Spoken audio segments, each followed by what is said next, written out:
What's going on, guys? Welcome back to the channel. Welcome to your first time here. Guys, doesn't it seem strange to you all that the news media for the last 2 years has been covering this pandemic, this virus, over and over and over again? Every news broadcast was about the case numbers, the death numbers, the hospitalizations, how the hospitals was overcrowded, how people were just passing away everywhere. And then they were talking about it was the unvaccinated's fault that was causing all this. And it's every night, over and over and over and over again for the last 2 years. And now, all of a sudden, since Russia invaded Ukraine, they stopped talking about it. Or at least 90% of the coverage just stopped. And you would think that they'd still be talking about it, and that a war on another continent wouldn't just stop the virus, wouldn't just stop news coverage, because it'd still be important, you would think. But, lo and behold, 90% of the coverage has just disappeared, if not more than that. I've not seen anything about the virus in a couple of weeks, don't seem like. It just seems to have disappeared. Or was it that its usefulness ran its course? People got tired of hearing about it, people started losing fear, and people started going on with their lives, and they needed something else. So this year is the something else, and people are seeing this. I was talking to someone last night who isn't even into the news, and they mentioned this. They said all of a sudden it just stopped, and I noticed that already, and I told them, that it was very strange that it just stopped. Apparently it wasn't all that important in the grand scheme of things. But what it was is, it had run its course and the usefulness to keep the American people scared. If you're afraid, they can keep you in a constant state of fear. You're more easily to manipulate and control. If you lose that fear, then they lose, a lot of their control. So something else broke out now, this war between Russia and Ukraine, and possibly World War III, because they want to keep everyone, more frightened, more on edge. Because if you're frightened and on edge, you're more easily to control that way. Ron Paul is Putin the new coronavirus. President Biden's maskless State of the Union signifies the near end of the COVID tyranny we have lived under for the past 2 years. Fortunately for Congress, the President, and Federal Reserve, the Ukraine-Russia conflict is replacing COVID as a ready-made excuse for their failures and a justification for expanding their power. That's exactly what it is, guys. They need a new excuse for their failures, and Russia and this war that's going on over there is an excellent thing they can blame for everything. Fuel prices, diesel prices, food prices, shortages, everything they can blame on Russia. And this isn't going to end anytime soon. It's going to keep expanding, I think. We're just in the start of this part of the plan. And it's all a plan. We started out with the first part, and that was the virus. Now we're on the second part, which is this war. And then we'll move on to the third part. And the third part, in my opinion, is going to be a massive cyber attack on the banking and possibly the power grid and communication. But I think that 100% for sure that we're going to see one on the banking system, because they want to take the banking down so they can have that reset for the new global digital currency. Even before politicians began declaring the end of the pandemic, polls showed that rising prices were the people's top concern, particularly the increase in gas prices. The gas prices were going up anyway before all this happened over there between Russia and Ukraine, before it started.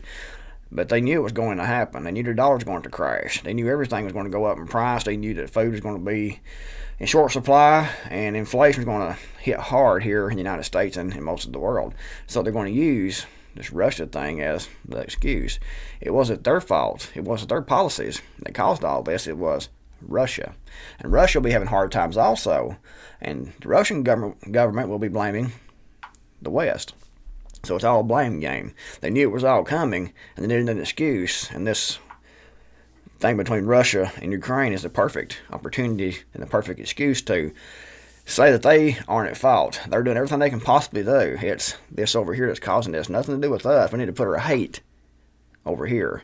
And it's going to be doing the same thing here and in Russia, because you have to have someone to blame for their own failures.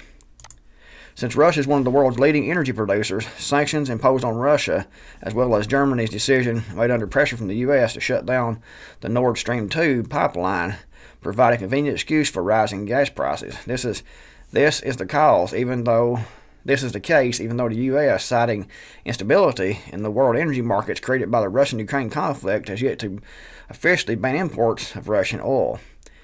The Federal Reserve has been planning several interest rate hikes this year, even though some fear that rate hikes increases could risk growth and increase unemployment. The Russian crisis allowed the Fed to either postpone rate increases or blame Russia for any unemployment that accompanies the rate increases.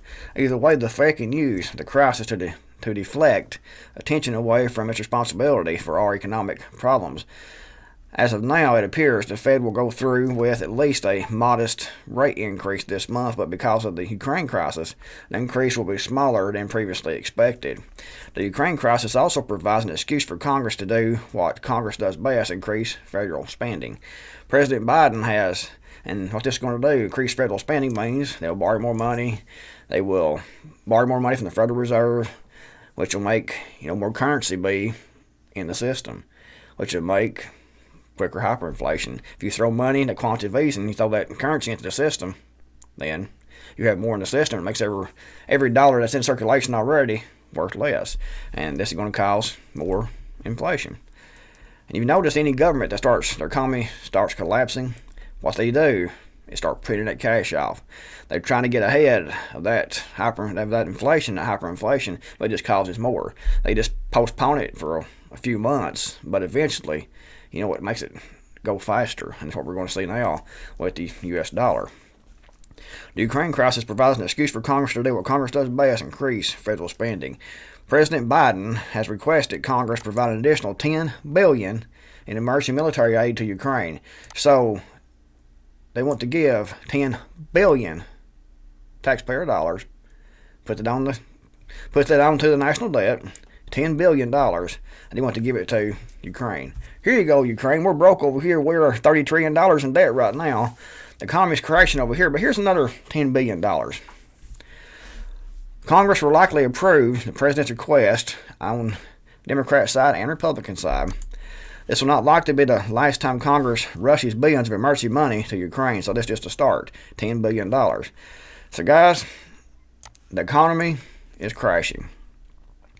They knew it was crashing. They're crashing it on purpose. However, they need someone else to blame, and this gives a perfect opportunity for someone else to blame. And people are seeing this. Fortunately, people are seeing this. A lot of people still aren't. A lot of people are still like, what's happening? Why are these prices so high? Why is the gas, the diesel, my electricity bill, everything going up in price? Why is it that when I go to the grocery store, I come out with 2 little plastic bags of groceries, and it is $65, $75, whereas last year or a few months ago, it would have been half that? And people are opening the packages up on a lot of items, and they're saying, I paid more for this, but there's less product in here. Like potato chips, for example. They're taking potato chips right now, and you're getting less, and you're paying more. Shrinkflation. You pay more, you get less, but you try to make it look like you're getting the same amount. Like you take a loaf of bread, and they take 2 slices of bread out of each loaf. That's a lot of bread they can repackage and sell to someone else. So they'll repackage that at a smaller loaf and sell you that for the same price or even more. So you're paying more for less. And that's beginning to get more obvious now. It's been happening for quite some time now, actually, but it's beginning to get more obvious. And as time goes on, it's going to get worse and worse. And I think that in the United States, and actually the world, we're going to see a lot of food shortages. Right now, we're already having some issues, like in Iran and places, with riots going on about food prices and things. It's going to increase because, Russia and Ukraine export a lot of grains to the U.S. and around the world. Also fuel, minerals, and lots of different things that we use that are extremely important to our economy and our way of life comes from those regions. Now, the U.S. could drill for oil here and produce, all the energy that we need here in the United States, but with the current administration or regime, they're not going to do that. because they don't want that. They want those fuel prices to go up because they want to force everyone to buy electric vehicles. But how are you going to make electric vehicles when you can't get the metal and minerals and things that goes into making those batteries and those electric powered vehicles? It's crazy. This whole thing is ludicrous when you look at it deeply, and the things they say and the proposals they come up with, it doesn't make any sense unless you look at it from the standpoint of it's all on purpose, because they want to bring us into this new globalist system. They have to crash everything and bring everything down. They have to bring the United States down to the status of a third world country, which is what we're going to, is a third world country status here in the U.S. It might take a year, it might take 2 years to get to that point, but we're heading that way very, very quickly, unfortunately. And it's speeding up right now. They know it's speeding up, but they want the whole thing implemented by 2030 as the plan. It's a globalist agenda. And they're well on their way, guys. Everything we see happening, everything that's happened for the last couple of years here, it's been about that, and it's about moving step by step towards that eventuality. All we can do, guys, is prepare, pray, get armed, get ready. It's not going to be easy, and I can't guarantee anyone's survival, but I see in the summer months, in the fall, at the latest, food rationing, food rights here in the U.S., possibly, some kind of a food purchase passport, probably on your cell phone, where you have to be scanned before you can buy food and to keep up with how much food you bought at what time.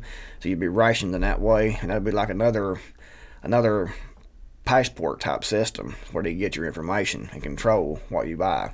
And that's ultimately what they want, is total full control. And that's what the digital currency is all about, is they want that so they can control every cent in circulation. If they crash the system due to the economy crashing, plus cyber attacks of the banking system, they'll have an excuse to reset the system and to bring this global currency into existence. And when you use that, they will know what you bought, how much you bought, where you bought it at, how much you gave for that. And they can also, if you don't toe that line, walk on that tight line and be a good little citizen, they can take your funds away. Just like you saw with what they're trying to do with Russia right now. And they're trying to lock their funds up. And they want to do that to you and I. You've got to behave. You've got to toe the line. You've got to take this. You've got to do whatever they say, or your finances will be locked up. You won't be able to buy, sell, or trade. And they also, take for example, if you go to the doctor and you are overweight and they think you need to eat less junk food, it won't be up to you.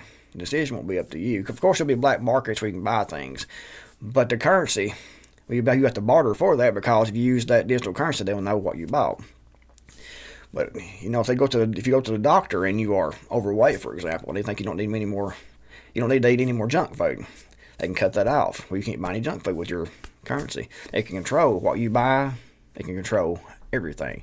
If they think you travel too much, they can cut off your ability to purchase gasoline, for example, or diesel.